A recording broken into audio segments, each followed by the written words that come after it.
والتين والزيتون وطور سينين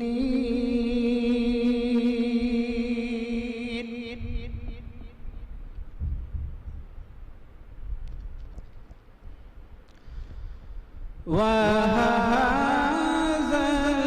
البلد الأمين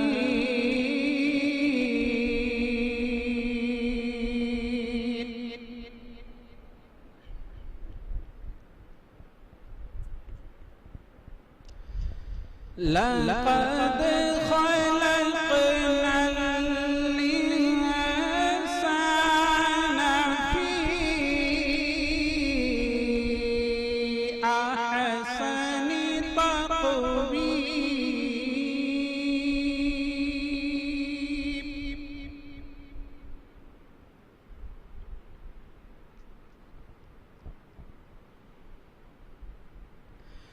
ثم رددناه أسفل سافلين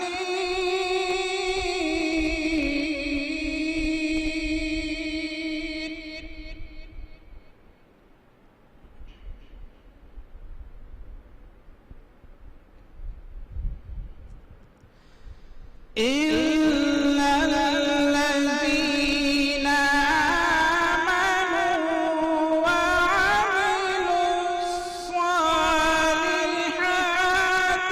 فلهم أجر غير ممنون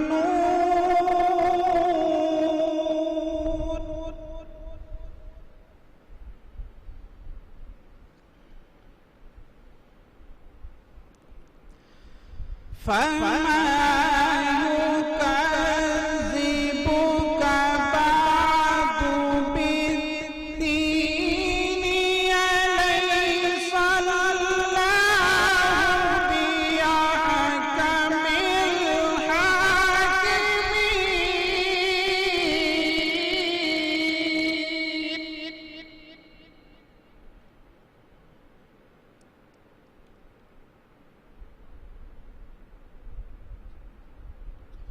أليس الله بأحكم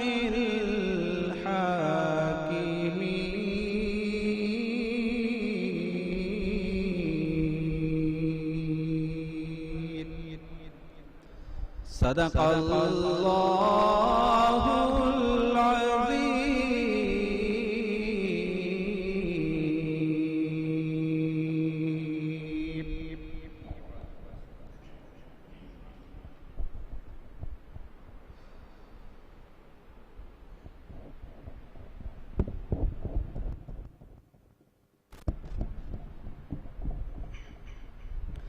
السلام علیکم ورحمۃ اللہ وبرکاتہ۔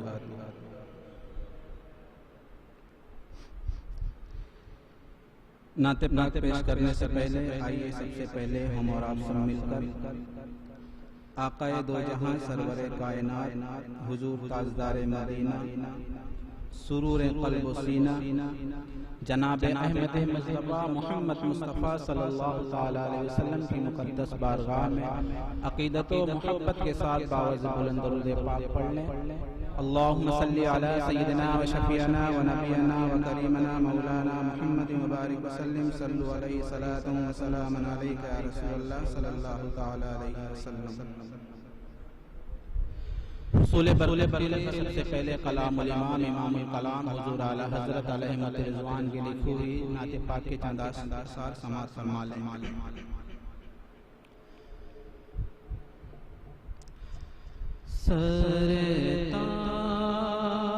سرتاب قدم ہے تن سلطان زمن پھور،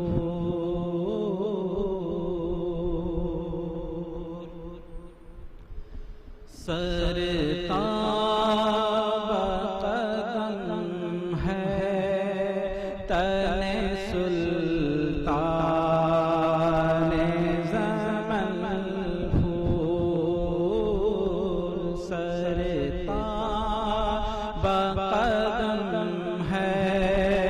تن سلطان زمن پھول سرتا بقدم ہے تن سلطان زمن پھول سرتا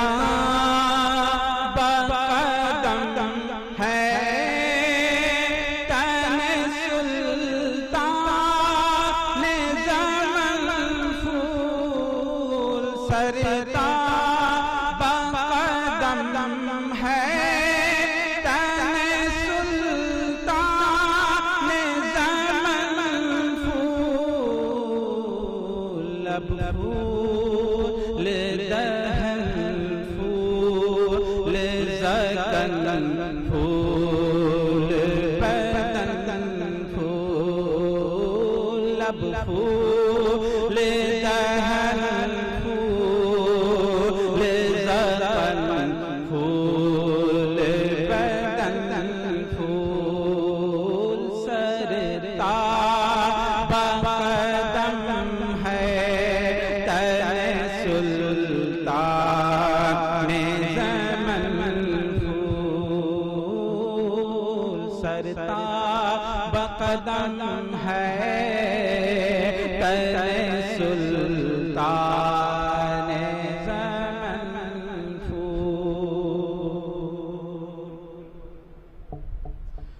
کیا بات رضا اس چمنستان کرم کی کیا بات رضا اس چمنستان کرم کی زہرا ہے کلی جسے میں حسین اور حسن پھول زہرا ہے کلی جسے میں حسین اور حسن پھول سرتا بقدم ہے تن سلطان زمن پھول لب پھول دہن پھول زکن پھول بدن پھول ایک بار درود پاک پڑھ لیں اللہ رب محمد صلی اللہ علیہ وسلم نحن عباد محمد صلی اللہ علیہ وسلم صلاۃ و سلام علیک یا رسول اللہ صلی اللہ علیہ وسلم منقبت کے چند اشعار سماعت فرما لیں ذکر شہید کربلا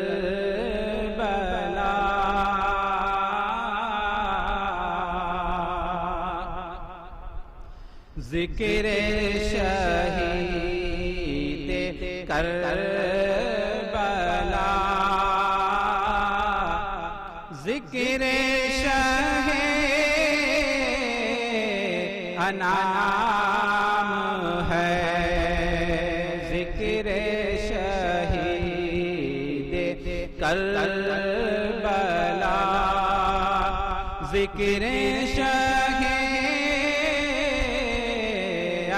انعام ہے ذکر شہید کربلا ذکر شہید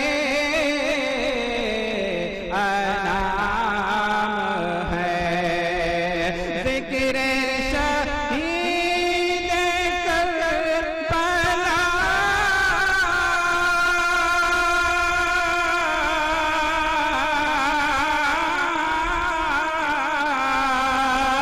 ذکر شہید کربلا ذکر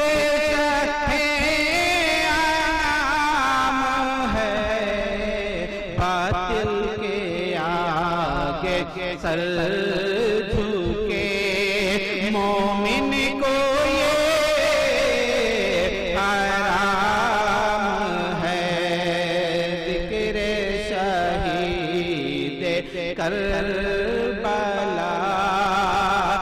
ذکر شاہ انعام ہے، اور سے سماعت فرمائیں، صبر کا نام زندگی اور ظلم کا نام موت ہے، صبر کا نام زندگی اور ظلم کا نام موت ہے، صبر کا نام زندگی اور ظلم کا نام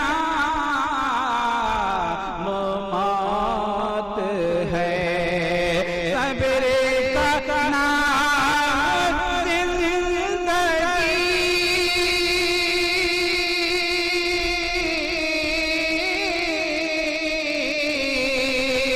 صبر کا نام زندگی اور ظلم کا نام موت ہے، اور ظلم کا نام موت ہے، تم مر گئے یزیدیو، تم مر گئے یزیدیو، زندہ میرا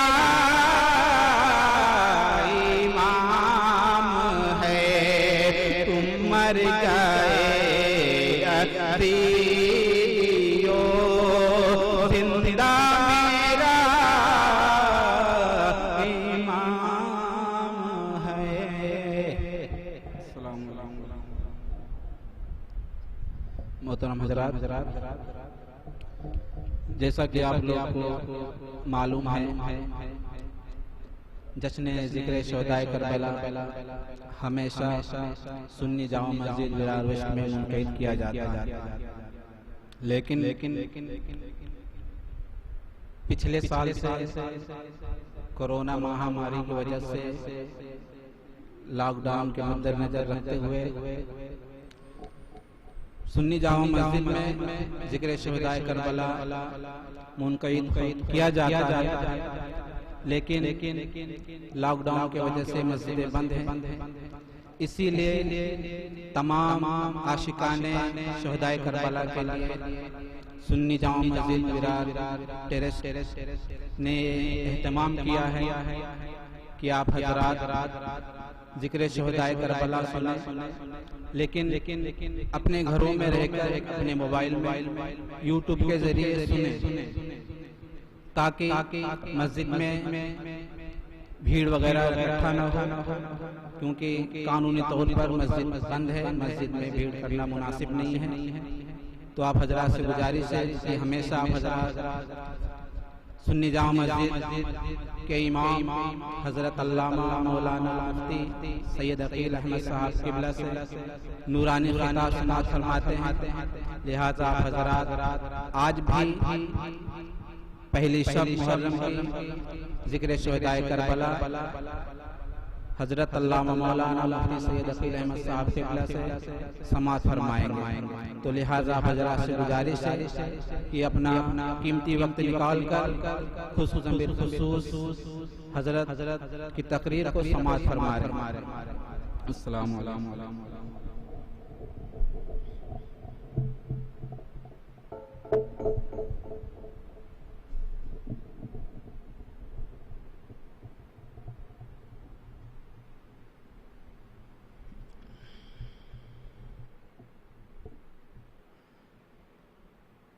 السلام علیکم ورحمۃ اللہ وبرکاتہ ومغفرتہ۔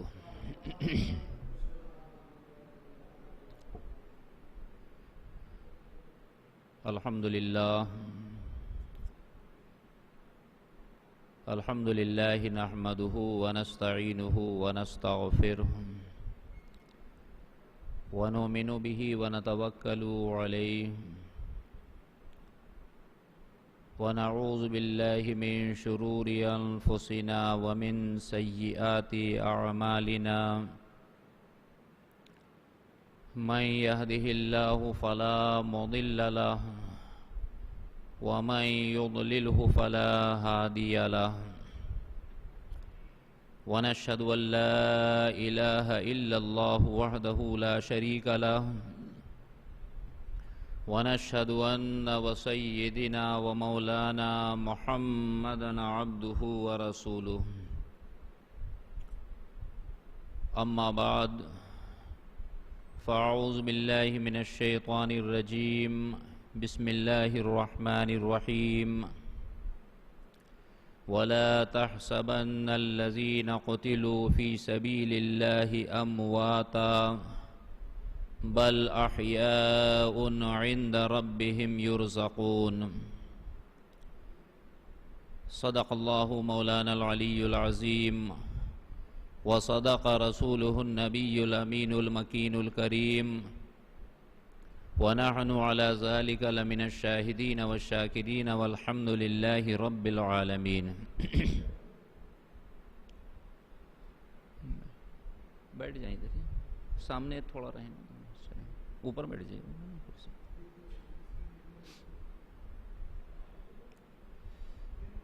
اوپر بیٹھ جائیں اوپر دکھے گا ہاں تو ہاں ادھر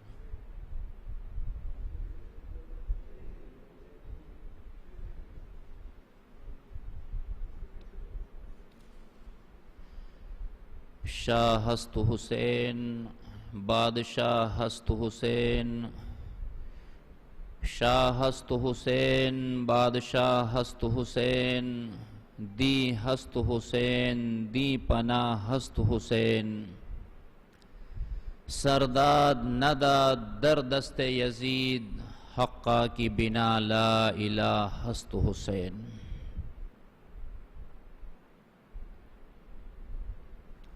عزیزان ملت اسلامیہ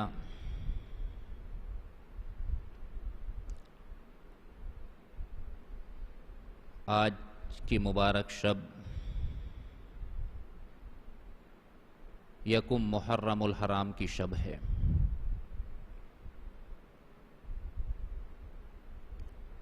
ہجری سن 1442 اختتام پذیر ہوا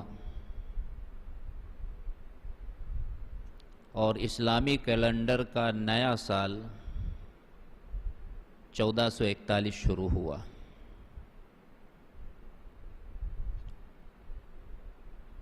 اور آج اسلامی سال کا پہلا مہینہ محرم الحرام اس کی پہلی شب پہلی تاریخ ہے۔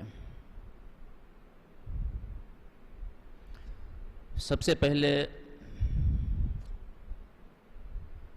محرم الحرام کا چاند دیکھنے کے بعد جو دعا پڑھی جاتی ہے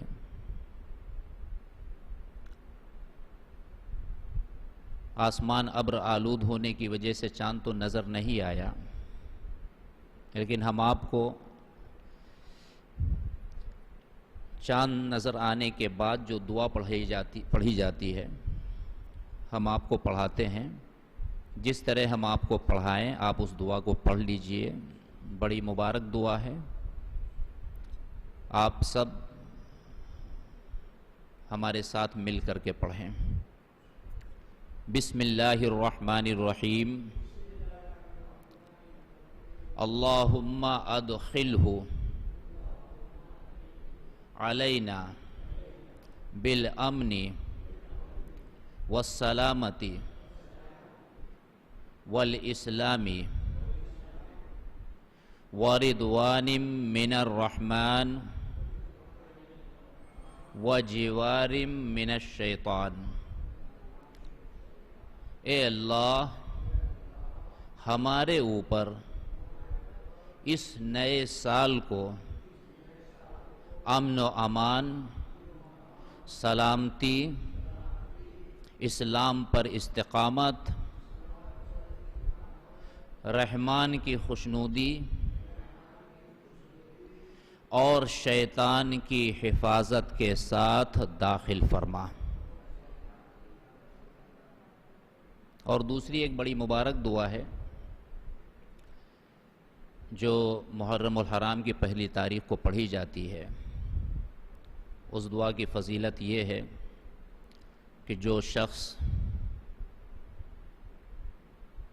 اس دعا کو پڑھے اللہ تبارک و تعالی اس کی حفاظت کے لیے 2 فرشتے مقرر فرماتا ہے جو سارا سال اس دعا پڑھنے والے بندے کی نگہبانی اور حفاظت کرتے ہیں۔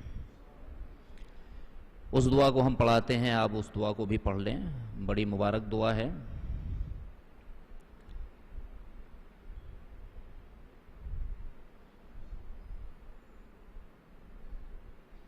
بسم اللہ الرحمن الرحیم۔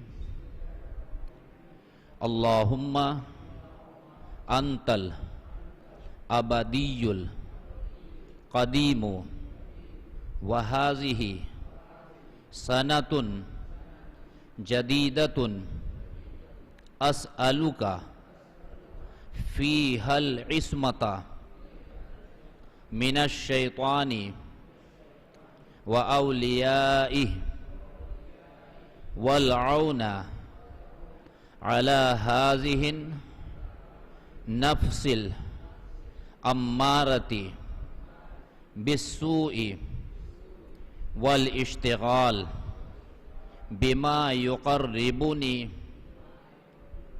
إليك يا كريم برحمتك يا أرحم الراحمين۔ آئیے سب سے پہلے ہم اور آپ سب مل کر مکے کے سرکار، مدینے کے تاجدار، دونوں عالم کے مالک و مختار جناب احمد مصطفیٰ محمد مصطفیٰ صلی اللہ تعالی علیہ وسلم کے دربار گوہر بار میں انتہائی عقیدت و احترام کے ساتھ ہر یہ درود و سلام پڑھیں اور جھوم جھوم کر کے درود و سلام کا ورد کریں۔ اللہم صلی علی سیدنا و مولانا محمد معدن الجود والکرم منبع العلم والحلم والحکم وآلہ وبارک وسلم صلاة و سلاما علیک یا رسول اللہ، صلاة و سلاما علیک یا حبیب اللہ۔ ایک مرتبہ اور محبت و عقیدت کے ساتھ درود پاک کا نذرانہ پیش کر لیں۔ صلی اللہ علی النبی الامی وآلہ صلی اللہ تعالی علیہ وسلم، صلاة و سلاما علیک یا رسول اللہ، صلاة و سلاما علیک یا حبیب اللہ۔ عزیزان ملت اسلامیہ، محرم الحرام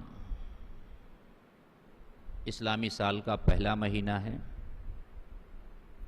اور ذی الحجہ یہ اسلامی سال کا آخری مہینہ ہے۔ ہم خود اسلامی مہینوں اور ان کی تاریخوں کو یاد رکھیں اور گھر میں اپنے بچوں کو بھی اسلامی مہینوں کے نام یاد کرائیں اور ان کی تاریخوں کو یاد دلائیں، اس لیے کہ ہم مسلمان ہیں اور جس قدر ہماری مذہبی عبادتیں ہیں، ہمارے مذہبی تقریبات ہیں، وہ اسلامی مہینوں کی تاریخوں کے اعتبار سے ادا کی جاتی ہیں۔ عید، بقرعید، محرم، یوم عاشوراء، 11ویں شریف، 12ویں شریف، شب معراج، شب برات، شب قدر، اکثر ہماری مذہبی تقریبات ہماری اسلامی مہینوں کی تاریخوں کے اعتبار سے ادا کی جاتی ہیں۔ اسی لیے حضور رحمت عالم صلی اللہ تعالی علیہ وسلم نے ہر مہینے کے چاند کو دیکھنے کی تاکید فرمائی، خاص طور پر رمضان کے مہینے کا چاند، شوال کے مہینے کا چاند اور ذی الحجہ یعنی بقرعید کا مہینہ جسے ہم اور آپ کہتے ہیں، اس مہینے کے چاند کے دیکھنے کی خاص طور پر تاکید فرمائی۔ ہم نے آپ کو بتایا کہ 1442 ہجری سن یہ ختم ہوا اور 1443 ہجری شروع ہوا۔ ہمارے بہت سے بچے جو انگریزی میڈیم سے اسکول پڑھتے ہیں، جن کی دینی تربیت کا ان کے والدین کو خیال نہیں، تو یہ اردو اور ہندی کے جو تاریخ دن ہیں، نام ہیں، گنتیاں ہیں، انہیں بھی معلوم نہیں۔ انگریزی میڈیم سے جو بچے اسکول پڑھتے ہیں، آپ بولیں کہ 1442 ختم ہوا اور 1443 شروع ہوا، تو کہیں گے 1442 اور 43 کیا ہے؟ ہمیں چاہیے کہ ہم اس طرف توجہ دیں، ہم مسلمان ہیں، ہم اپنے بچوں کی اسلامی طریقے پر تربیت کریں اور انہیں اسلامی مہینے، ان کے دن، ان کی تاریخوں کو یاد دلاتے رہیں۔ محرم اسلامی سال کا پہلا مہینہ اور ذی الحجہ اسلامی سال کا آخری مہینہ ہے۔ سال 12 مہینوں کا ہوتا ہے۔ اللہ تبارک و تعالی قرآن مجید فرقان حمید میں ارشاد فرماتا ہے، ان عدت الشہور عند اللہ 12 شہرا فی کتاب اللہ یوم خلق السماوات والارض منہا 4 حرم۔ بے شک مہینوں کی گنتی اللہ تبارک و تعالیٰ کے یہاں 12 ہے، اللہ کی کتاب میں۔ ان عدت الشہور عند اللہ 12 شہرا فی کتاب اللہ، مہینوں کی تعداد اللہ کے نزدیک اللہ کی کتاب میں 12 مہینے ہیں۔ یوم خلق السماوات والارض، اور یہ آج سے نہیں، کل سے نہیں، یا 1400 سال پہلے سے نہیں، بلکہ یہ اس دن سے ہے جس دن اللہ نے زمین اور آسمان کو پیدا فرمایا، اسی دن سے 12 مہینے سال کے اللہ تبارک و تعالیٰ نے متعین فرما دیے کہ سال کے 12 مہینے ہوتے ہیں۔ منہا 4 حرم، ان 12 مہینوں میں سے 4 مہینے حرمت والے ہیں، یعنی قابل تعظیم و توقیر ہیں کہ ان مہینوں کا ہم احترام کریں، ان کی توقیر کریں، ان کی عزت کریں۔ 4 حرم فلا تظلموا فیہن انفسکم، تو ان 4 مہینوں میں، ان قابل احترام 4 مہینوں میں تم اپنی جانوں پر ظلم مت کرو۔ وَقَاتِلُوا الْمُشْرِكِينَ كَافَّةً كَمَا يُقَاتِلُونَكُمْ كَافَّةً۔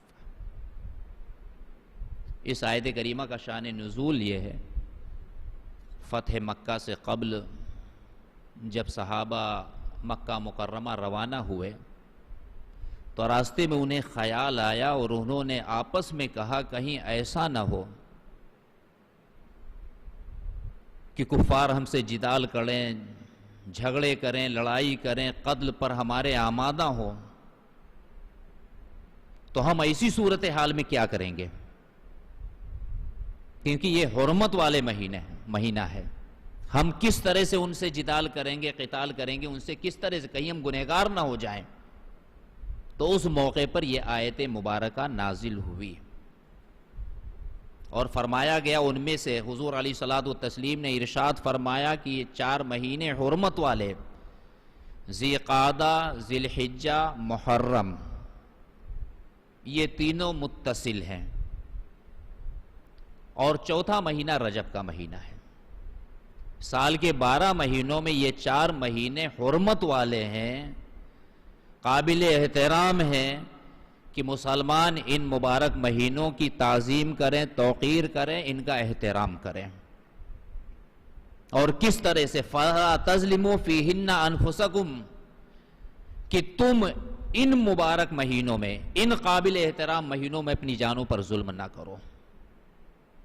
وَقَاتِلُوا الْمُشْرِكِينَ كَافَّةً كَمَا يُقَاتِلُونَكُمْ، اور کفار سے تم اسی طرح قتال کرو جس طرح سے وہ تم سے قتال کریں. یعنی اگر کفار تمہارے در پہ آزار ہو جائیں، تمہارے قتل کے در پہ ہو، تم سے جنگ و جدال کریں، تو تمہیں اپنے دفاع کا حق ہے، اور تمہیں یہ حق اختیار دیا ہے اللہ نے کہ تم بھی ان سے اسی طرح سے قتال کرو جس طرح سے وہ تم سے قتال کریں. تو عزیزان ملت اسلامیہ، یہ محرم الحرام کا مہینہ انہی حرمت والے مہینوں میں سے ایک مہینہ ہے جنہیں اللہ نے قابل احترام قرار دیا ہے. اب رہا مسئلہ یہ کہ یہ 4 مہینے حرمت والے میں ہیں، ان میں اپنی جانوں پر ظلم کرنے سے منع کیا گیا ہے، تو کیا باقی مہینوں میں اپنی جانوں پر ظلم کرنا ہمارے لیے زیب دیتا ہے یا ہمارے لیے درست ہے؟ ایسا نہیں ہے، بلکہ اس کا مطلب یہ ہے جب یہ حرمت والے مہینے ہیں، قابل احترام مہینے ہیں، عزت و توقیر والے مہینے ہیں، تو بنسبت اور مہینوں کے ان مہینوں میں ظلم و زیادتی، گناہ، نافرمانی اور اطاعت گزاری سے روگردانی، یہ سب چیزیں اور زیادہ سختی سے ممنوع قرار دی گئی ہیں. آپ مثال کے طور پر یوں سمجھیں کہ قرآن پاک میں اللہ تبارک و تعالیٰ نے نماز کے بارے میں حکم فرمایا، حافظوا علی الصلوات والصلاۃ الوسطی وقوموا للہ قانتین. تم نمازوں کی محافظت کرو، والصلاۃ الوسطی، خاص طور پر صلاۃ وسطی کی محافظت سے مراد یہ ہے کہ کوئی نماز قضا نہ کرو، بلکہ ہر نماز کو ان کے وقتوں پر ادا کرو. یہ نمازوں کی حفاظت ہے. تو جب نمازوں کی محافظت کا حکم فرما دیا تو تمام نمازوں میں صلاۃ وسطی سے مراد، اکثر مفسرین نے فرمایا کہ صلاۃ وسطی سے مراد نماز عصر ہے. تو جب تمام نمازوں کی محافظت کا حکم فرمایا تو صلاۃ وسطی کو اس کے ساتھ خاص فرما دیا کہ تمام نمازوں کی محافظت کرو، لیکن خاص طور پر صلاۃ وسطی یعنی نماز عصر کی محافظت کرو. یعنی اس کی خاص طور پر تاکید فرمائی گئی ہے کہ یہ کسی بھی صورت میں قضا نہ ہونے پائے، نماز عصر کو اس کے وقت پر ادا کرو. تو اسی طرح سے دوسرے مہینوں میں بھی جانوں پر ظلم کرنا، گناہ کرنا، جنگ و دجال کرنا، لڑائی جھگڑا کرنا دیگر مہینوں میں حرام و ناجائز ہے، لیکن جب یہ مبارک مہینے آئے تو ان میں خاص طور پر تاکید کی گئی کہ بنسبت دوسرے مہینوں میں ان مہینوں میں گناہ اور معصیت مزید سخت حرام اور ناجائز ہو جاتی ہے. ان عدت الشہور عند اللہ 12 شہرا فی کتاب اللہ یوم خلق السماوات والارض منہا 4 حرم. تو ان حرمت والے مہینوں میں سے یہ مہینہ محرم الحرام کا ایک مبارک مہینہ ہے، بڑا مبارک مہینہ ہے. اور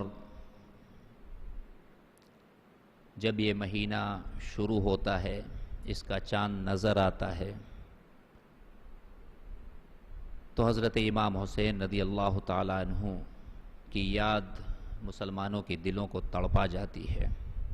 پورا ماحول سوگوار ہو جاتا ہے، کیونکہ اسی مبارک مہینے میں 10 تاریخ کو یوم عاشوراء حضرت امام حسین رضی اللہ تعالیٰ عنہ کو کربلا کے میدان میں یزیدی لشکر نے بے دردی کے ساتھ شہید کیا.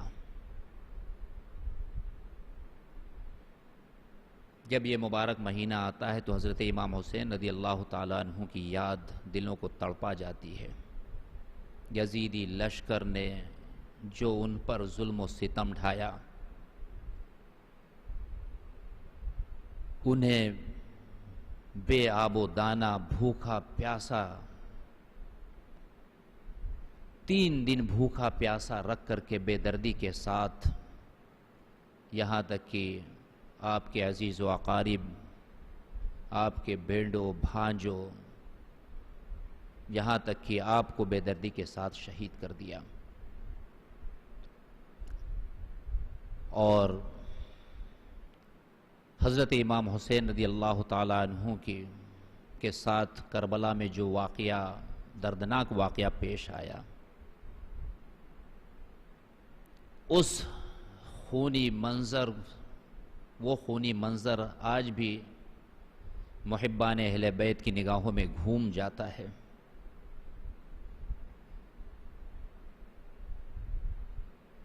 حضرت امام حسین رضی اللہ تعالیٰ عنہ کی یاد میں ان کے ماننے والے، چاہنے والے محبان اہل بیت، محبان نواس رسول ذکر کی محفلیں قائم کرتے ہیں. حضرت امام حسین کی یاد میں کھچڑے پکاتے ہیں، کھانے تقسیم کرتے ہیں، سبیلے قائم کرتے ہیں. طرح طرح سے حضرت امام حسین رضی اللہ تعالیٰ عنہ کی بارگاہ میں اپنے اپنے طور پر خراج عقیدت پیش کرتے ہیں، اور انشاءاللہ قیامت تک یہ سلسلہ جاری اور ساری رہے گا. حضرت امام حسین رضی اللہ تعالیٰ عنہ کی آج یاد کی پہلی مجلس ہے، جس میں ہم اور آپ اور جہاں کہیں بھی محبان اہل بیت اپنے اپنے گھروں میں اپنے اہل و عیال کے ہمراہ اس محفل میں شریک ہیں. رب قدیر کی بارگاہ میں دعا ہے کہ پروردگار عالم اس محفل پاک میں ہماری شرکت کو قبولیت سے سرفراز فرمائیں اور اس کے برکات سے ہم سب کو مالا مال فرمائیں.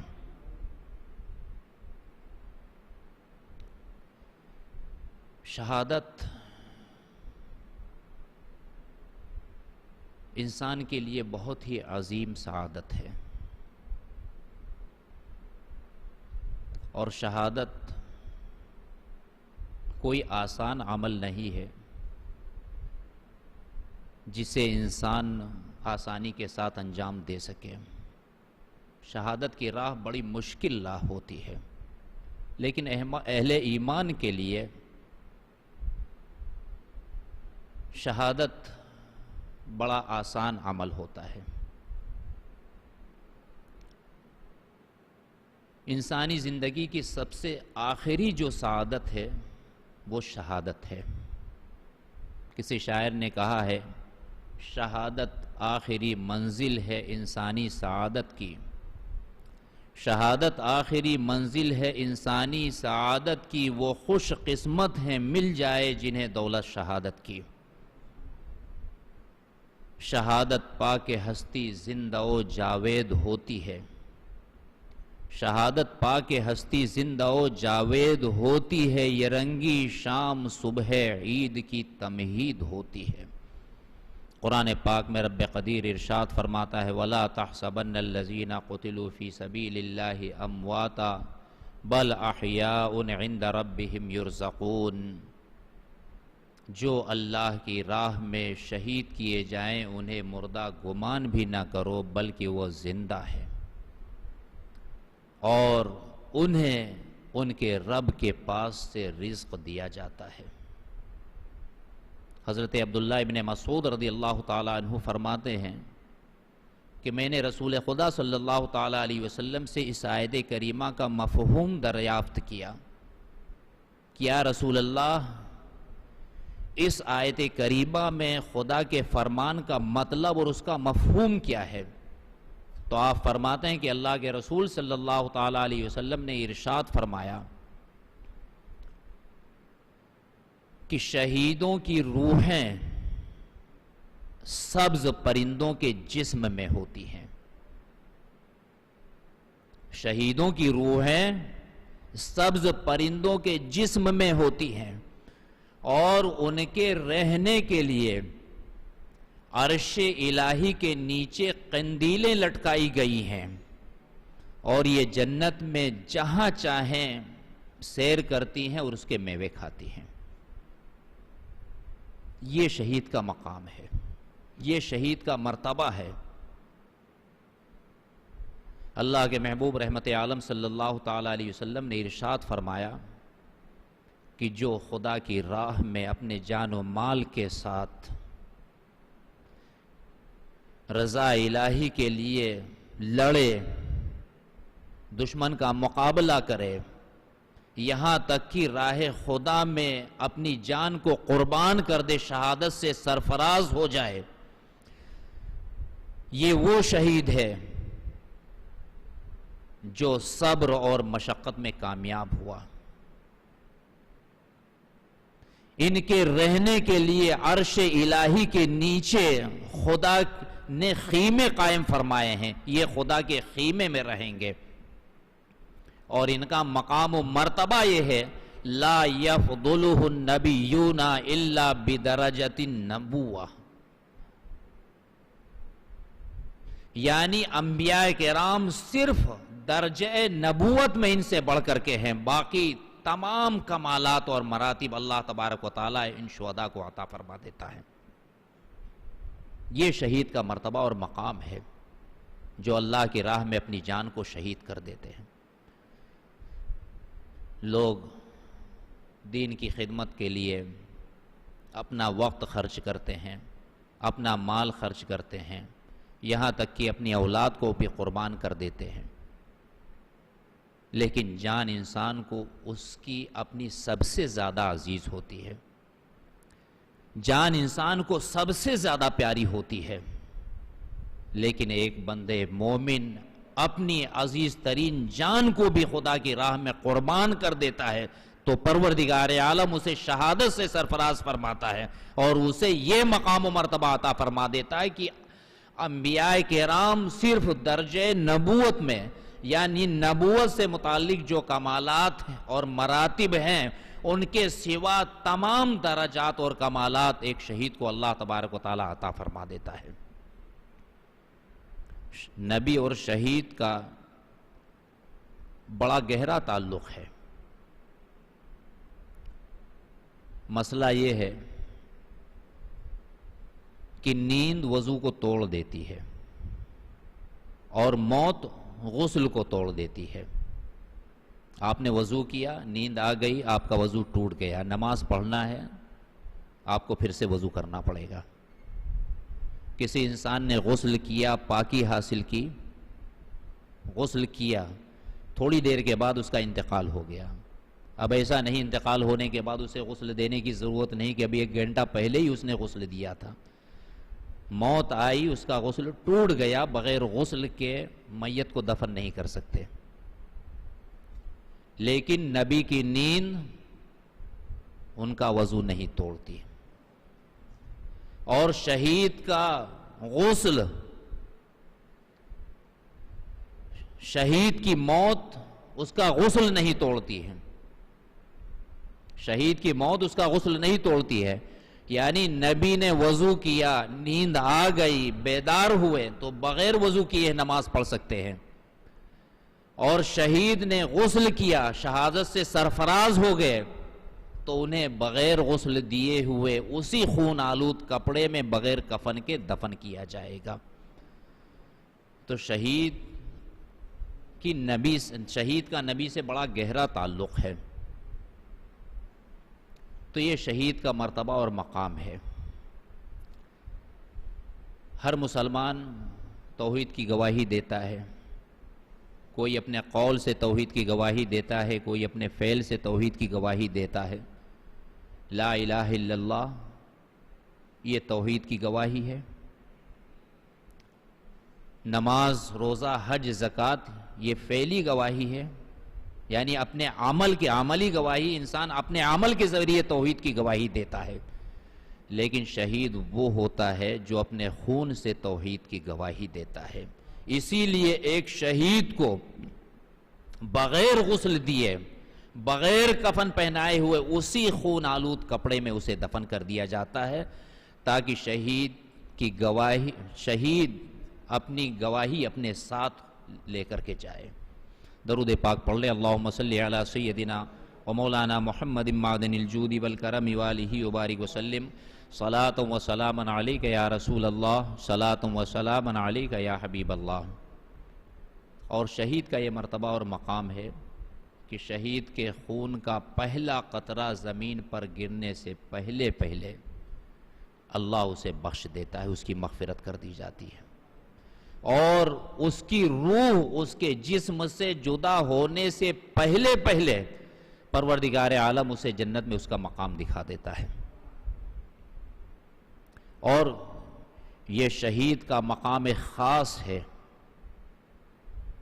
کہ قیامت سے پہلے کوئی بھی جزائے عمل کے لیے جنت میں نہیں جا سکتا ہے، کوئی بھی جزائے عمل کے لیے قیامت سے پہلے جنت میں نہیں جائے گا۔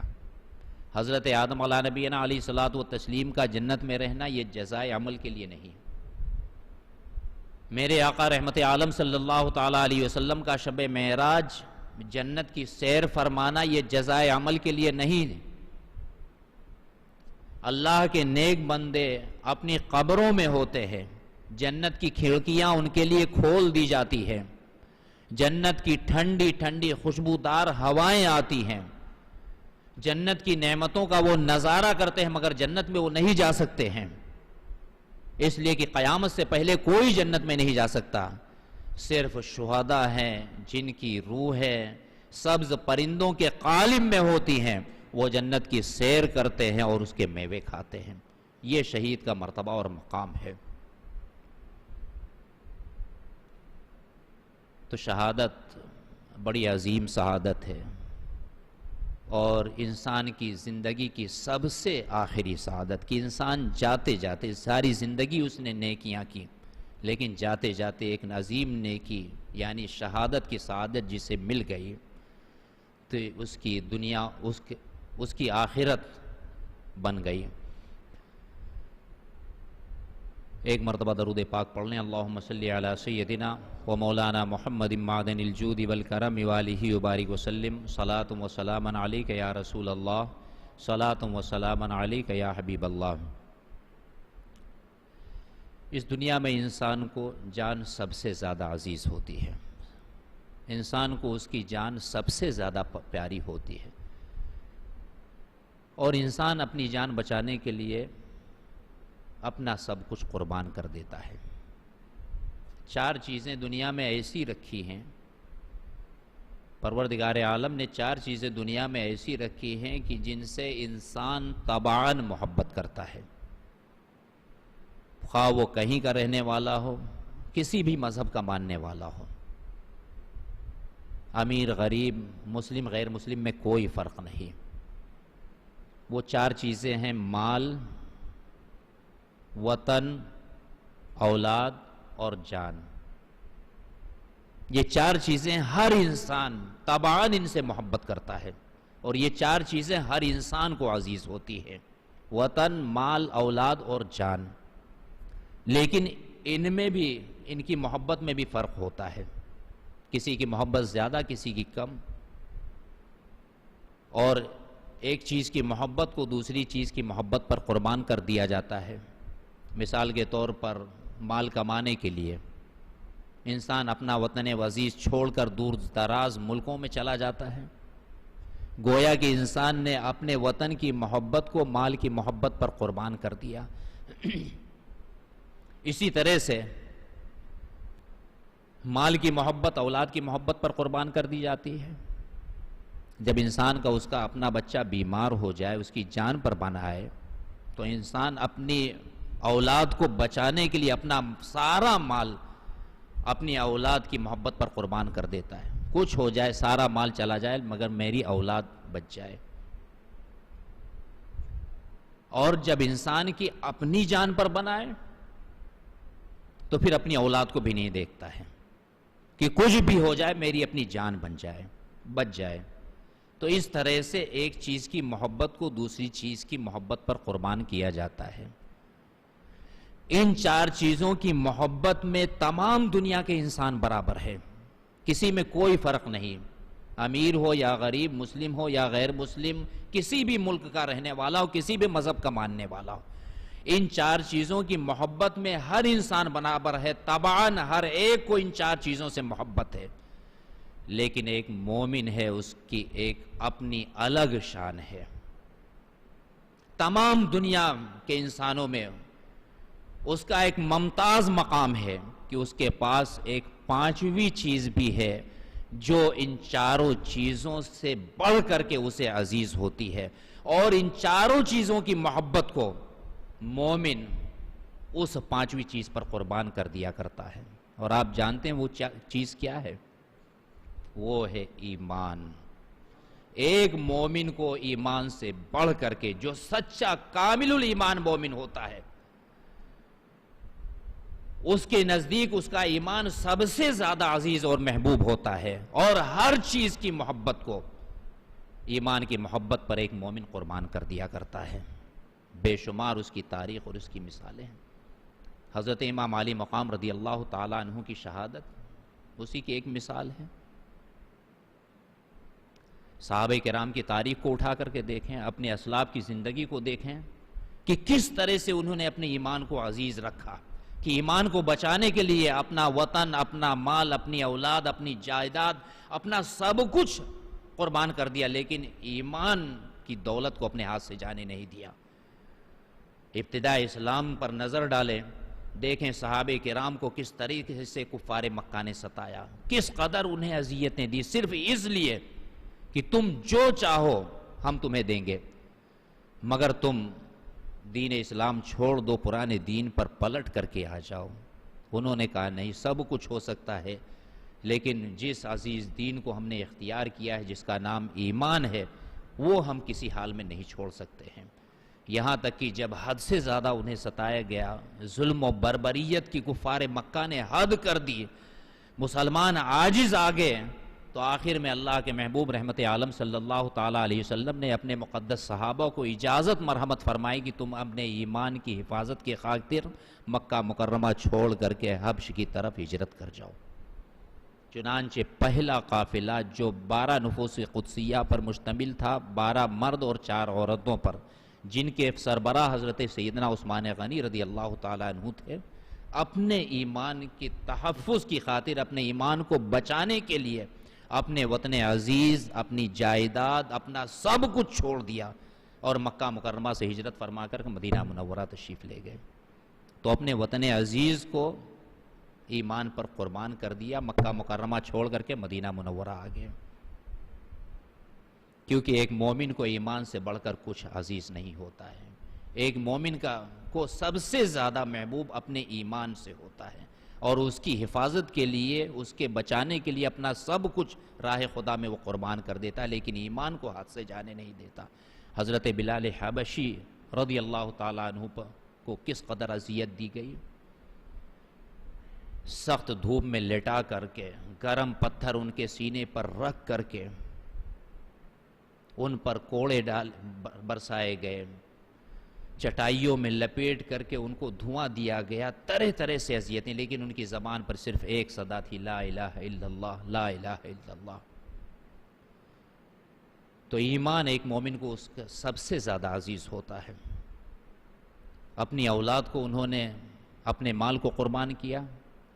مال کی قربانیوں کے بے شمار واقعات ہیں، سب سے مشہور اور ایمان افروز واقعہ حضرت سیدنا صدیق اکبر رضی اللہ تعالیٰ عنہ کا۔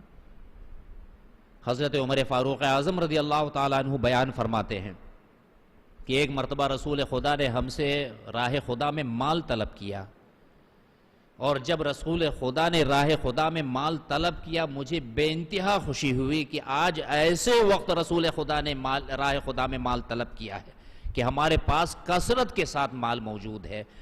آج اس قدر مال راہ خدا میں پیش کروں گا کہ اللہ کے محبوب ہم سے راضی ہو جائیں گے۔ صدیق اکبر ہمیشہ نیکیوں میں ہم سے بڑھ جاتے ہیں، لیکن آج میں اس قدر مال راہ خدا میں پیش کروں گا کہ صدیق اکبر سے نیکیوں میں بڑھ جاؤں گا۔ یہ خیال کر کے خوشی خوشی گھر آئے، اپنا سارا مال جمع کیا، اس کے 2 حصے کیے، ایک حصہ گھر میں اپنے لیے، اپنے اہل و عیال کے لیے چھوڑا، اور آدھا حصہ لا کر کے رسول خدا کی بارگاہ میں پیش کر دیا۔ بیٹھے تھے، منتظر تھے لوگ رسول خدا کے حکم پر، جس قدر جسے اللہ نے توفیق دی مال کو راہ خدا میں لا کر رسول خدا کی بارگاہ میں پیش کر رہے تھے۔ اتنے میں یار غار حضرت سیدنا صدیق اکبر رضی اللہ تعالیٰ عنہ بھی آئے اور اس حال میں تشریف لائے کہ اپنے گھر کا سارا مال جمع کر کے اللہ کے رسول کے دربار میں لا کر کے پیش کر دیا۔ اللہ کے محبوب رحمت عالم صلی اللہ تعالیٰ علیہ وسلم نے دریافت فرمایا، اے ابو بکر، تم نے اپنے لیے، اپنے گھر والوں کے لیے گھر میں کیا چھوڑا؟ تو حضرت سیدنا صدیق اکبر رضی اللہ تعالیٰ عنہ نے فرمایا، یا رسول اللہ، عرض کیا یا رسول اللہ، میں نے اپنے گھر میں اپنے لیے، اپنے اہل و عیال کے لیے اللہ اور اس کا رسول چھوڑا ہے۔ پروانے کو چراغ ہے، بلبل کو پھول، بس صدیق کے لیے ہے خدا کا رسول، بس ہمارے لیے تو اللہ اور اس کا رسول کافی ہے۔ حضرت عمر فاروق اعظم رضی اللہ تعالیٰ عنہ فرماتے ہیں، اس کے بعد مجھے یقین ہو گیا کہ میں کبھی بھی صدیق اکبر سے نیکیوں میں آگے نہیں جا سکتا ہوں۔ یہ مقدس صحابہ کی ریس تھی، ان کی آپس میں مقابلہ آرائی تھی۔ ہماری ریس کا حال دیکھ کر کے افسوس ہوتا ہے۔ وہ نیکیوں میں ایک دوسرے سے ریس کرتے تھے، نیکیوں میں ایک دوسرے کا مقابلہ کرتے تھے، کوئی دوسرا نیکی میں ہم سے آگے نہ بڑھنے پائے، نیکی میں کوئی ہم سے زیادہ آگے نہ جانے پائے۔ لیکن ہمارا کیا حال ہے کہ اگر شادی کی تقریب میں کسی نے 1,00,000 روپے کی آتش بازی کی ہے تو ہم 5 لاکھ کی آتش بازی کریں گے۔ کسی نے ڈھول تماشا ناچنے والیوں کو بلایا ہے تو ہم ڈی جے رکھیں گے۔ یعنی گناہ میں آگے بڑھنے کی، چاہے کنگال ہو جائیں اس سے کچھ فرق نہیں پڑتا ہے، لیکن گناہ مال خرچ کر کے ہم خریدیں گے، گناہ میں ہم کسی سے پیچھے نہیں رہیں گے۔ یہ ہمارا مسلمانوں، یہی تو وجہ ہے آج مسلمان کس پستی کو پہنچا ہوا ہے۔ ایک وقت تھا کہ مسلمانوں کا نام سن کر کے کفار کانپ جایا کرتے تھے، جب 313 تھے لرزتا تھا زمانہ، ہم آج کروڑوں ہیں تو کرتے ہیں غلامی۔ علامہ اقبال نے بہت پہلے کیا تھا، آج تو ہم بہت نچلے درجے پر پہنچ گئے ہیں۔ اور سنیے، اللہ کی راہ میں اس خلوص کے ساتھ جب سیدنا صدیق اکبر نے مال پیش کیا، حضرت صدیق اکبر بیٹھے ہیں، ادھر حضرت جبریل کو خدا کا حکم ہوتا ہے، حضرت جبریل امین رسول خدا صلی اللہ تعالیٰ علیہ وسلم کی بارگاہ میں حاضر ہوتے ہیں اور عرض کرتے ہیں، یا رسول اللہ، ان اللہ تعالیٰ یقریؤک السلام علی ابی بکر۔ یا رسول اللہ، اللہ تبارک و تعالی حضرت سیدنا صدیق اکبر کو سلام فرماتا ہے۔ وَيَقُولُ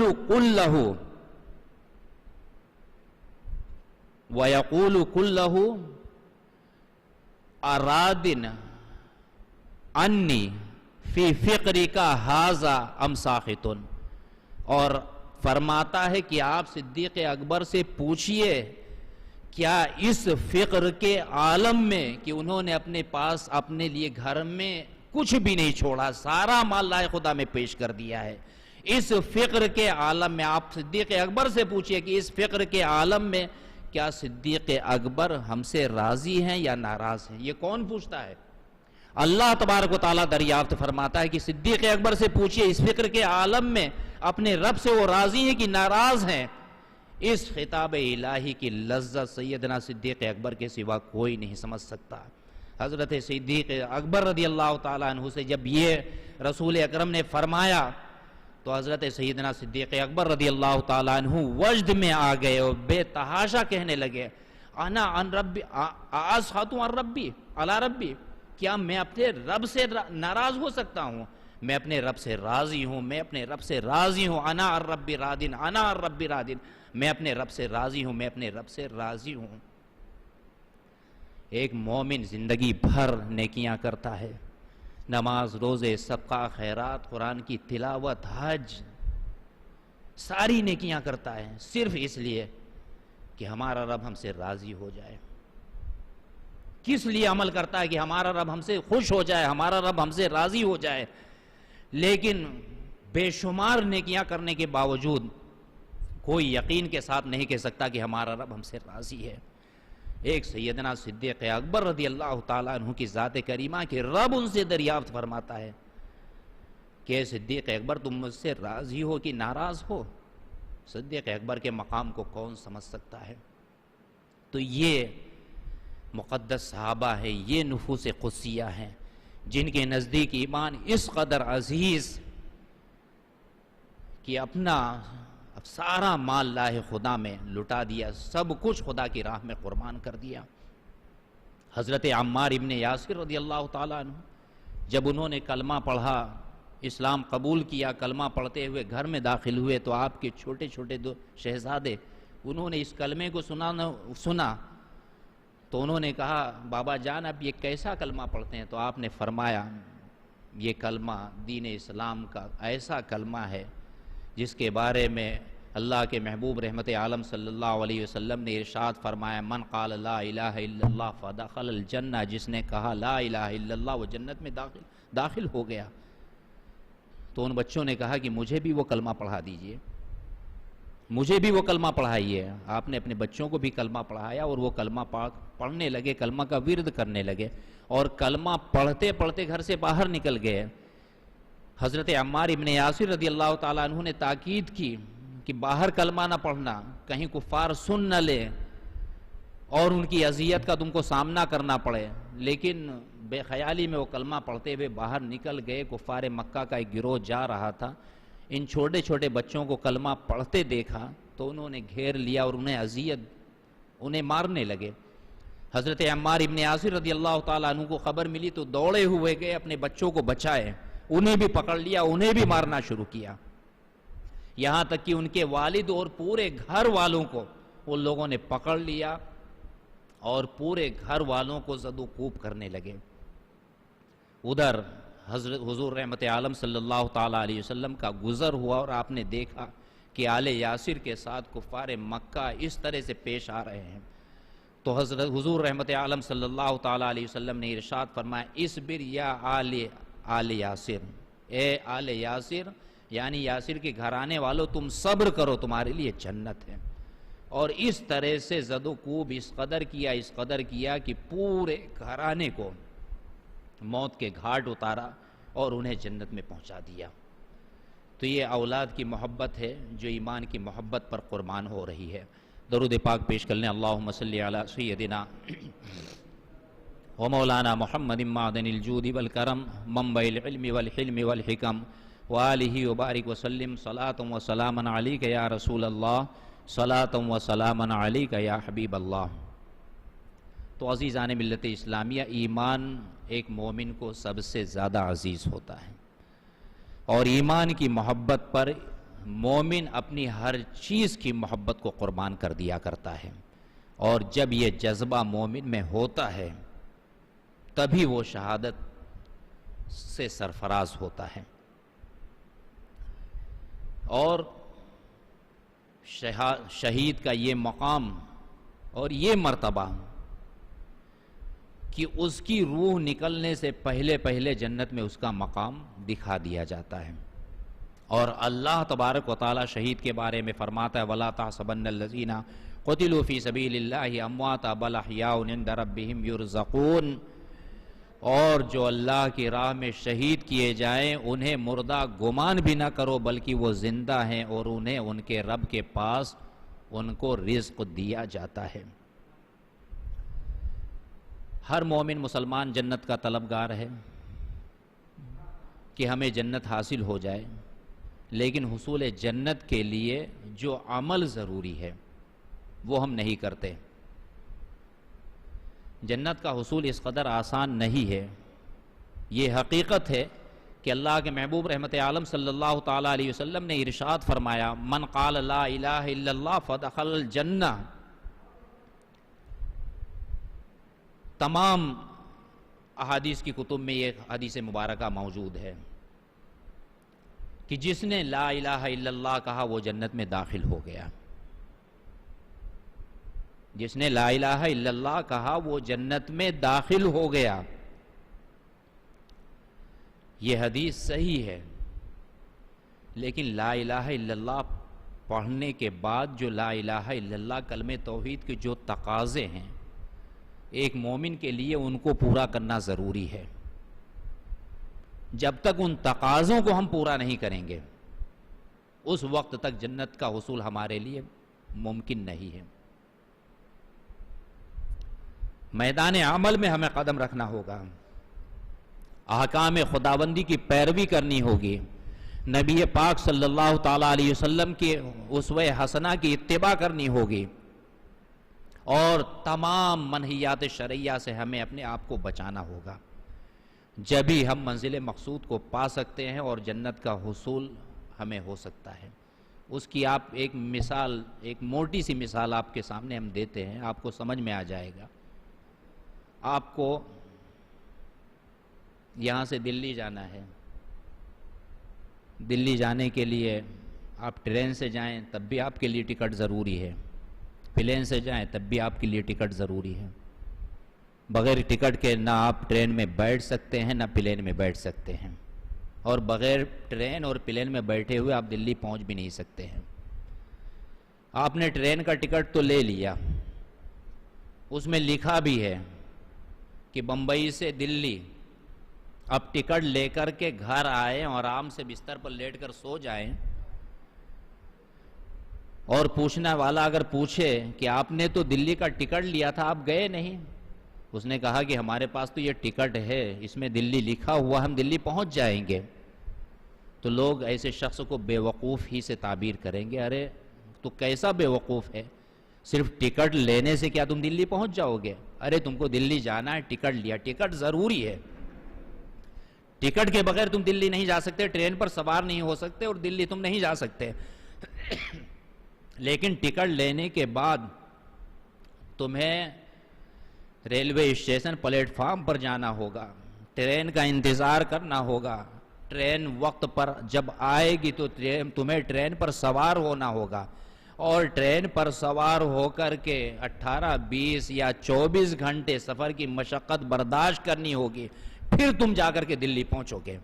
بغیر ٹرین پر سفر کیے ہوئے، سفر کی مشقتوں کو برداشت کیے ہوئے تم دلی کبھی بھی نہیں پہنچ سکتے ہو۔ ہمارے لیے ضروری ہے کہ ٹکٹ لیا ہے تو ٹرین پر سوار ہو کر کے اس کا سفر کرو۔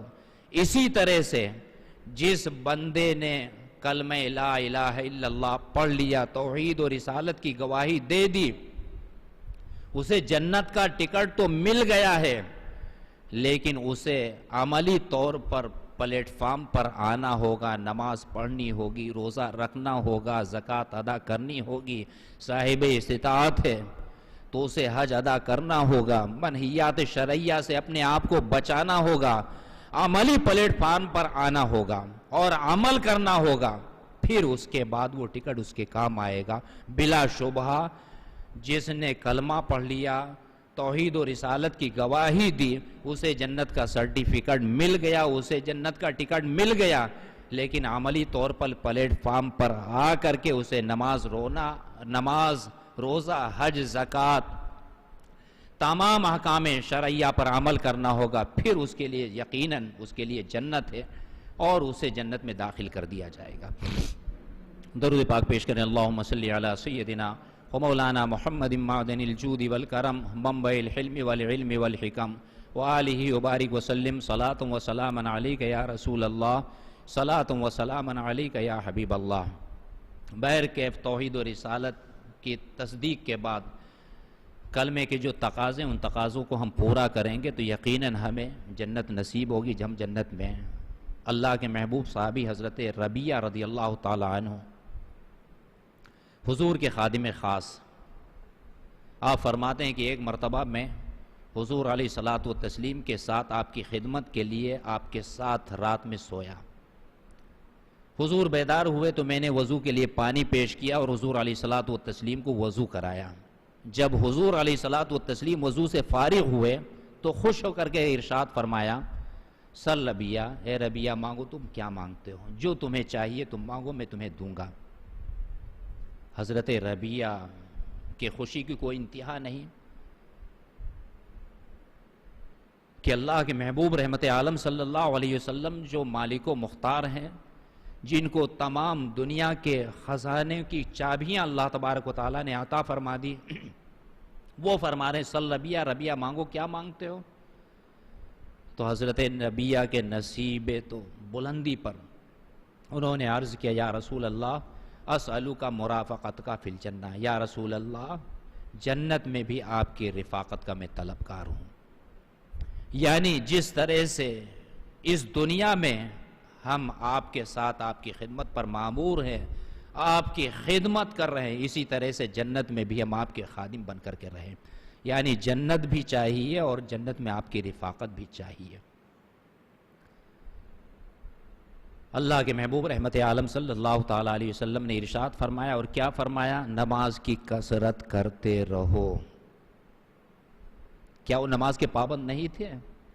اللہ کے محبوب کے اتنے خادم، اتنے قریبی اور خاص خادم، کیا وہ نماز کی پابندی نہیں کرتے تھے؟ لیکن اللہ کے رسول رحمت عالم صلی اللہ علیہ وسلم نے ارشاد فرمایا کہ تم نماز کی کثرت کرتے رہو۔ درود پاک پیش کریں۔ اللہم صلی علی سیدنا و مولانا محمد معدن الجود والکرم وآلہ وبارک وسلم صلاۃ و سلام علیک یا رسول اللہ، صلاۃ و سلام علیک یا حبیب اللہ۔ اس حدیث پاک سے یہ بات تو واضح ہو گئی کہ میرے آقا رحمت عالم صلی اللہ تعالیٰ علیہ وسلم مختار کائنات ہے۔ جنت میں بھی اللہ تبارک و تعالیٰ نے آپ کو اختیار عطا فرمائے، جسے چاہیں اپنے غلاموں میں سے اسے جنت عطا فرما دیں، لیکن ساتھ ساتھ تاکید فرمائی عمل کی کہ نمازوں کی کثرت کرتے رہو۔ اگر حضور علیہ الصلاۃ والتسلیم کو جنت پر اختیار نہیں ہوتا تو آپ جواب میں ارشاد فرما دیں تم مجھ سے ایسی چیز کیوں مانگتے ہو جس پر مجھے اختیار نہیں؟ جنت کا مالک تو رب تبارک و تعالی ہے، تم ہم سے جنت کیوں مانگتے ہو؟ تم خدائے تعالی سے جنت مانگو۔ یہ نہیں فرمایا، بلکہ فرمایا، اور حضرت ربیعہ صحابی رسول ہیں، ان کا عقیدہ دیکھیے کہ وہ بھی جانتے ہیں کہ حضور کو اللہ نے جنت کا مالک بنایا ہے، جنت کے مختار ہیں، جسے چاہے جنت عطا فرما دے، تبھی تو انہوں نے جنت مانگی اور جنت میں رسول کی رفاقت طلب کی، ورنہ وہ سیدھے وہ خدا سے طلب کرتے ہیں، ایسی چیز مانگتے جو حضور کے اختیار میں تھی۔ ان کے عقیدے کے مطابق حضور مالک کائنات ہیں، جنت پر بھی اللہ تبارک و تعالیٰ نے انہیں اختیار عطا فرمائے، جسے چاہے اپنے غلاموں میں سے جنت عطا فرمائے، تبھی انہوں نے جنت طلب کی۔ اسألک مرافقتک فی الجنہ، ایک مرتبہ کا واقعہ ہے، بڑوں کی بات بھی بہت بڑی ہوتی ہے، اور اللہ تبارک و تعالیٰ تو سب سے بڑا ہے، اس کی شان عظمت کا کیا کہنا۔ حضرت انس بن مالک رضی اللہ تعالیٰ عنہ فرماتے ہیں کہ ایک مرتبہ رسول خدا صلی اللہ تعالیٰ علیہ وسلم کی خدمت میں ہم حاضر تھے، دیگر صحابہ حاضر تھے۔ اللہ کے محبوب رحمت عالم صلی اللہ تعالیٰ علیہ وسلم نے ارشاد فرمایا کہ اللہ تبارک و تعالیٰ نے مجھ سے وعدہ فرمایا ہے کہ میری امت کے 4 لاکھ لوگوں کو بے حساب و کتاب جنت میں داخل فرمائے گا۔ اللہ تبارک و تعالیٰ نے ہم سے وعدہ فرمایا کہ ہماری امت کے 4 لاکھ لوگوں کو بے حساب جنت میں داخل فرمائے گا۔ حضرت سیدنا صدیق اکبر رضی اللہ تعالیٰ عنہ بھی موجود تھے۔ عرض کیا یا رسول اللہ زدنا یا رسول اللہ، یا رسول اللہ اس پر اور زیادہ کیجئے۔ یہ سیدنا صدیق اکبر، ان کا عقیدہ دیکھیے، وہ جانتے ہیں کہ رسول کو جنت میں اختیار ہے۔ زدنا یا رسول اللہ اس پر اور زیادہ کیجئے۔ اللہ کے محبوب رحمت عالم صلی اللہ تعالیٰ علیہ وسلم نے اپنے دونوں ہاتھوں کو ایک دوسرے سے ملایا اور چلو بنایا اور ارشاد فرمایا اچھا تو پھر اللہ تبارک و تعالی اپنے ایک چلو بھر سے میری امت کو جنت میں داخل فرما دے گا۔ اپنے دونوں ہاتھوں کو ملانے کے بعد فرمایا کہ اللہ تبارک و تعالی اپنے ایک چلو کو بھر کر کے میری امت کو جنت میں داخل فرمائے گا۔ حضرت سیدنا صدیق اکبر رضی اللہ تعالیٰ عنہ نے پھر عرض کیا وزدنا یا رسول اللہ اس پر اور زیادہ کیجئے۔ حضرت عمر فاروق اعظم بھی موجود تھے، اور کبھی کبھی بڑوں میں بھی نوک جھونک ہو جایا کرتی ہے، اور بڑوں کی، ہمارے بزرگوں کی نوک جھوک بھی بڑی ایمان افروز ہوتی ہے۔ جب حضرت صدیق اکبر نے پھر دوبارہ عرض کیا یا رسول اللہ زدنا، اے اللہ کے رسول اس پر اور زیادہ کیجئے، تو حضرت عمر فاروق اعظم رضی اللہ تعالیٰ عنہ نے حضرت صدیق اکبر سے کہا کہ ابو بکر اب بس کیجئے، اب چھوڑ دیجئے، بہت ہو گیا۔ تو حضرت صدیق اکبر رضی اللہ تعالیٰ عنہ نے فرمایا وَمَا عَلَيْكَ أَن يُدْخِلَنَا اللَّهُ كُلَّنَا الْجَنَّةِ، اے عمر، ہاں حضرت عمر فاروق اعظم نے یوں کہا کہ اے ابو بکر بس کرو، لوگ عمل کرنا چھوڑ دیں گے، اب اتنا کافی ہو گیا۔ تو حضرت صدیق اکبر رضی اللہ تعالیٰ عنہ نے فرمایا وَمَا عَلَيْكَ أَن يُدْخِلَنَا اللَّهُ كُلَّنَا الْجَنَّةِ، اے عمر تیرا کیا بگڑتا ہے اگر اللہ تبارک و تعالی ہم سب کو یوں ہی جنت میں داخل فرما دے، بغیر عمل کے یوں ہی اگر اللہ ہمیں جنت میں داخل فرما دے تو تیرا کیا بگڑتا ہے؟ تو حضرت عمر فاروق اعظم رضی اللہ تعالی عنہ نے کہا ان اللہ ان شاء یدخلہ خلقہ فی کف واحد فعلا، اے ابو بکر اگر اللہ چاہے تو اپنے ایک ہی چلو سے ساری مخلوق کو جنت میں داخل فرما دے، اپنے ایک ہی چلو سے پوری مخلوق کو جنت میں داخل فرما دے۔ اللہ کی عظمت و بڑائی کے پیش نظر اس کے چلو کو تو دیکھو، اللہ تبارک و تعالیٰ کے چلو میں اتنی وسعت ہے، اگر وہ چاہے تو ساری مخلوق کو ایک چلو میں داخل فرما دے اور پوری مخلوق کو ایک ہی چلو سے جنت میں داخل فرما دے۔ جب یہ گفتگو اللہ کے محبوب رحمت عالم صلی اللہ تعالیٰ علیہ وسلم نے سماعت فرمائی تو اللہ کے رسول صلی اللہ علیہ وسلم نے ارشاد فرمایا صدق عمر، یعنی عمر نے سچ فرمایا ہے، عمر نے سچ کہا ہے۔ اللہ تبارک و تعالیٰ کا چلو، حالانکہ اللہ تبارک و تعالیٰ جسم و جسمانیات، ہاتھ اور چلو سے پاک ہے، ایک تمثیل دی گئی ہے، تمثیل پیش کی گئی ہے۔ تو اللہ تبارک و تعالیٰ بہت ہی عظیم ہے، اس کے خزانوں میں کسی چیز کی کوئی کمی نہیں، وہ جتنا چاہے اپنے خزانوں سے اپنے بندوں کو عطا فرما دے اور اس کے خزانے میں کبھی کوئی کمی واقع ہونے والی نہیں۔ درود پاک پیش کریں۔ اللہم صلی علی سیدنا و مولانا محمد معدن الجود والکرم منبع الحلم والعلم والحکم وآلہ وبارک وسلم صلاۃ و سلاما علیک یا رسول اللہ، صلاۃ و سلاما علیک یا حبیب اللہ۔ تو جنت میں ہر شخص جانا چاہتا ہے، لیکن جنت والے عمل لوگوں کے پاس نہیں ہیں۔ اگر ہمیں جنت کا حصول یقینی بنانا ہے تو جنت میں لے جانے والے اعمال ہمیں اختیار کرنے ہوں گے۔ آپ بتائیے کہ جب ہم بستر سے اٹھ کر کے نماز کے لیے مسجد تک نہیں آ سکتے تو کیا قبر سے اٹھ کر کے یوں ہی جنت میں جا سکتے ہیں؟ ہمیں میدان عمل میں قدم رکھنا ہوگا۔ یہ یقینی ہے من قال لا الہ الا اللہ فدخل الجنہ، جس نے کہا لا الہ الا اللہ وہ جنت میں داخل ہوگا، یہ یقینی ہے، اللہ کا رسول کا فرمان برحق ہے۔ لیکن لا الہ الا اللہ توحید و رسالت کی تصدیق کے بعد جو اس کے تقاضے ہیں وہ تقاضے ہمیں پورے کرنے ہوں گے۔ ٹرین یا پلین کا ٹکٹ لے کر گھر میں بیٹھ گئے تو ہم اپنی منزل تک نہیں پہنچ سکتے ہیں۔ ٹرین یا پلین کا ٹکٹ لینے کے بعد ہمیں سفر کی مشقتیں برداشت کرنی ہوگی، ٹرین یا پلین پر ہمیں بیٹھنا ہوگا اور جو اس کا وقت ہے اس وقت تک، اور یہ بھی یاد رکھیں کہ ہمیں ٹکٹ لے کر کے وقت پر پہنچنا ہوگا۔ اگر ہم وقت پر نہ پہنچے تو پلین یا ٹرین ہمارا انتظار نہیں کریں گی، وہ وقت ہونے کے بعد نکل جائیں گی۔ اسی طرح سے نمازوں کو ہم کو ان کے وقت پر ادا کرنا ہوگا، یہ نہیں کہ جب چاہیں جس وقت ارادہ کیا جب چاہا ہم نے نماز پڑھ لیا۔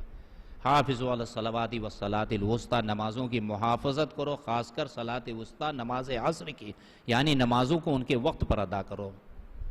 حج کے ایام میں ہمیں حج کرنا ہے، بے وقت ہم حج کرنے کے لیے پہنچے حج نہیں ادا ہوگا۔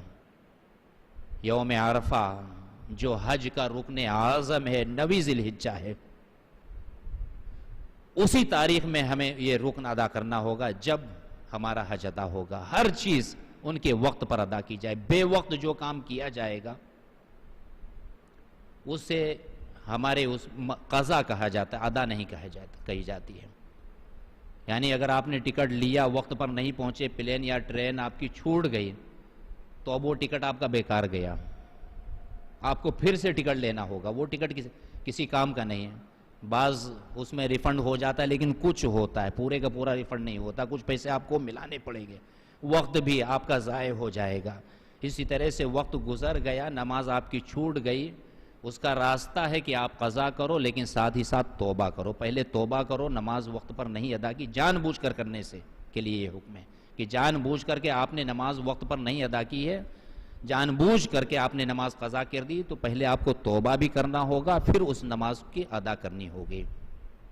ٹرین نکل گئی ہے، ٹکٹ آپ کا خراب گیا ہے، کچھ پیسہ ریفنڈ ہوا، کچھ اپنے پاس سے ملایا، یا پورے کا پورا پیسہ خراب گیا، آپ کو پھر سے ٹکٹ لینا ہوگا، دوسری ٹرین کے آنے کا انتظار کرنا ہوگا جب آپ منزل مقصود پر۔ تو ایسا نہیں ہے کہ آپ کی ٹرین چھوٹ گئی اور آپ کو دہلی اب کبھی بھی نہیں جا سکتے۔ اسی طرح سے نماز قضا ہو گئی، چھوٹ گئی، تو نماز کو توبہ کریں اور پھر اس نماز کی قضا کریں۔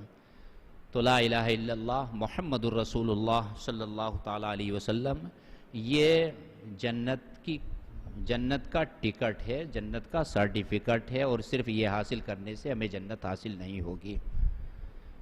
ہمارے صحابہ کی اب انشاءاللہ آنے والی مجالس میں ہمارے اسلاف کی تاریخ، ان کے واقعات، ان کی سیرت مبارکہ پر روشنی ڈالی جائے گی۔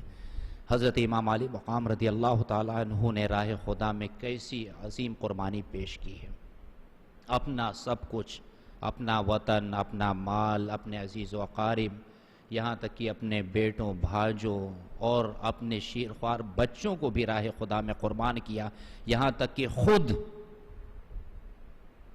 راہ خدا میں شہادت سے سرفراز ہو گئے۔ اللہ تبارک و تعالی ہم تمامی مسلمانوں کے دلوں میں اہل بیت اعظام کی سچی اور پکی محبت عطا فرمائے، محبان اہل بیت میں ہم کو شامل فرمائے، اور ان مجالس مبارکہ کو جو حضرت امام علی مقام رضی اللہ تعالیٰ عنہ کی یاد میں قائم کی گئیں، اللہ انہیں قبول فرمائے اور ان کے برکات سے ہم سب کو مالا مال فرمائے، آمین یا رب العالمین۔ وآخر دعوانا ان الحمدللہ رب العالمین۔ السلام علیکم ورحمۃ اللہ وبرکاتہ۔ کھڑے ہو کر صلاۃ والسلام پیش کریں۔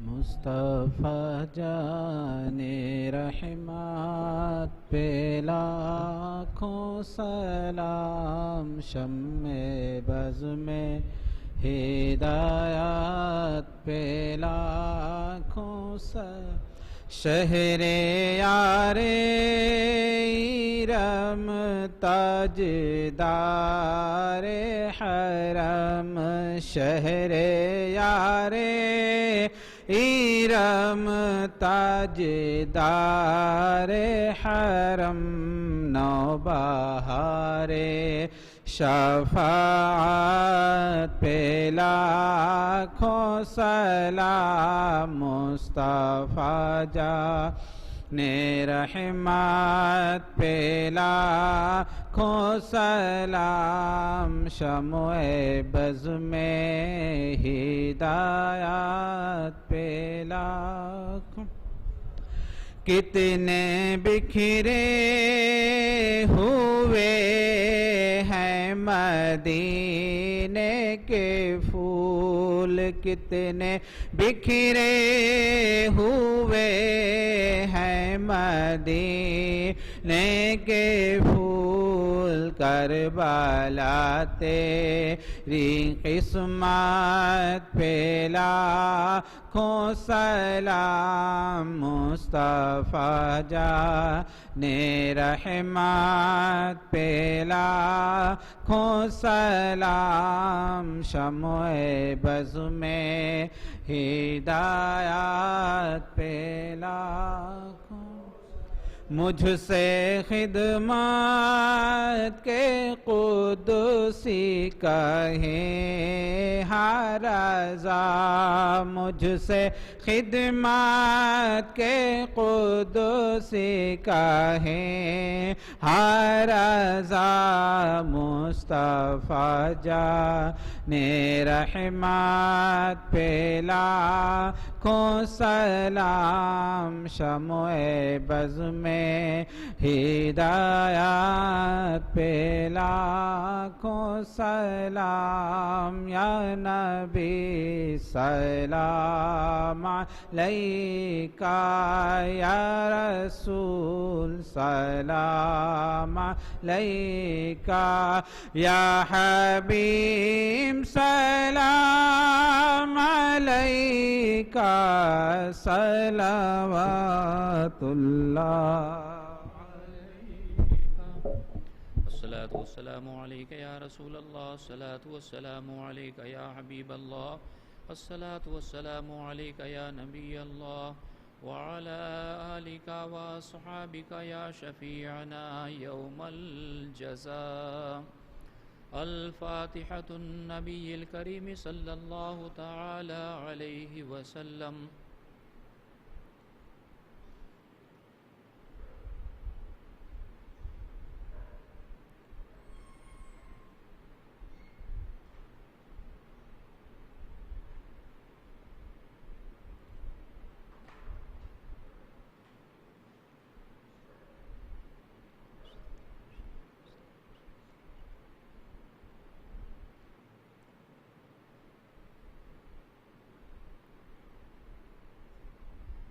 اللهم ربنا تقبل منا إنك أنت السميع العليم وتب علينا إنك أنت التواب الرحيم قال الله تبارك وتعالى في شان حبيبه الكريم أعوذ بالله من الشيطان الرجيم بسم الله الرحمن الرحيم إن الله وملائكته يصلون على النبي يا أيها الذين آمنوا صلوا عليه وسلموا تسليما اللهم صل على سيدنا ومولانا محمد معدن الجود والكرم وآله وبارك وسلم صلاة وسلاما عليك يا رسول الله سبحان ربك رب العزة عما يصفون وسلام على المرسلين والحمد لله رب العالمين بحق لا إله إلا الله محمد رسول الله صلى الله تعالى عليه وسلم